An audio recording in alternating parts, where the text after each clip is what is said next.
Why do I have so many weeds? This is a conversation about understanding what nature's trying to tell you with your weeds. Hi, I'm Hayley Weatherburn and I'm from Thriving with Nature. I live here in Bali and I'm building a permaculture, syntropic agroforestry, biodynamic kind of farm where people can come and learn and play in nature. And today I wanted to talk to you about understanding the force of nature and what nature is trying to tell you when it brings up weeds. I personally don't think anything is really a weed. I guess the definition of weed is something that you don't want there, but that's a bit arrogant of us to tell nature what we can and what we don't want. So what I want to talk to you about is what I've learned from teachers like Namaste Messerschmidt. He's taught me about syntropic agroforestry and I'm currently relearning. I did a course with him a while ago. And this is part of what we learned through syntropic agroforestry. So I'm going to share a little bit about that. If you're a syntropic agroforestry lover, make sure you comment. And if, please add to what I have to share. So nature moves in a natural succession, okay?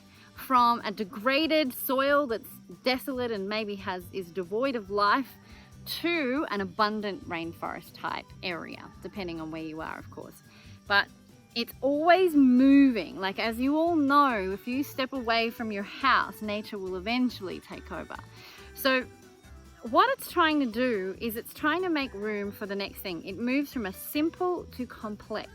It moves from no organic matter to life, like dead to life. It's always moving towards building more and more life. That is how it survives. That is its natural force.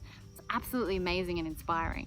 So what happens is, if you just take everything out from, you clear for a garden, you take all the plants out and you've weeded everything and then you pop your tomatoes or whatever in, nature's gonna go, oh my God, there's bare soil, we need to cover it as quick as possible. So the very first thing it does is grows the plants that can grow the quickest amount of organic matter in potentially degraded soil. That's why weeds can just grow so quickly, because it's trying to cover the soil.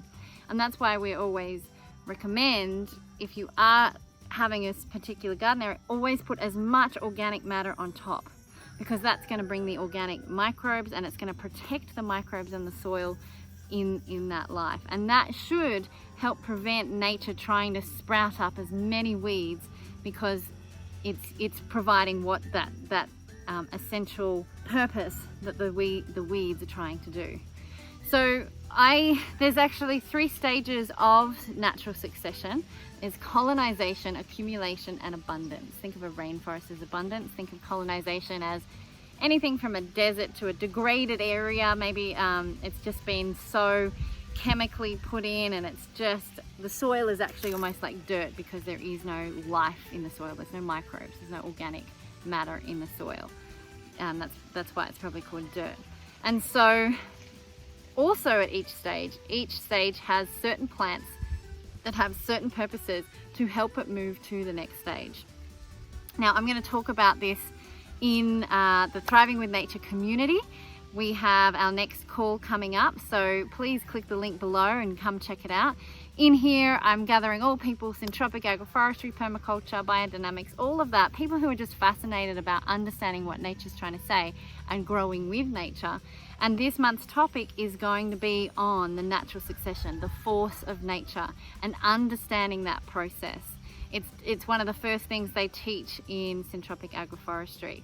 So click the link below. You can actually trial for $1. And if for some reason you're watching this and this particular monthly session is over, the recording will always be there. So you can check it out for $1 trial and come meet some like-minded people, connect. And if you're on a journey like myself, building a farm, or you have a farm and you want like-minded people to, think about problems and solve things together with like-minded souls, this is the place to be. Come check us out at the Thriving with Nature community. I'll pop the link down below. But otherwise, with your weeds, make sure you're going, okay, the first thing you need to do is cover the soil, because that's the first thing that nature is trying to do, is bring more organic life. And then you can sort of pay attention to what types of plants are growing, and that will give you an indication of the soil and so forth. But we'll talk about that more later. Thank you so much for watching. Remember to give me a thumbs up and a comment. If you've got something you'd love to add to this, or if you've got a question, please comment below. I'd love to hear from you. All right, thank you so much for watching. Bye for now, and we'll see you later. Bye.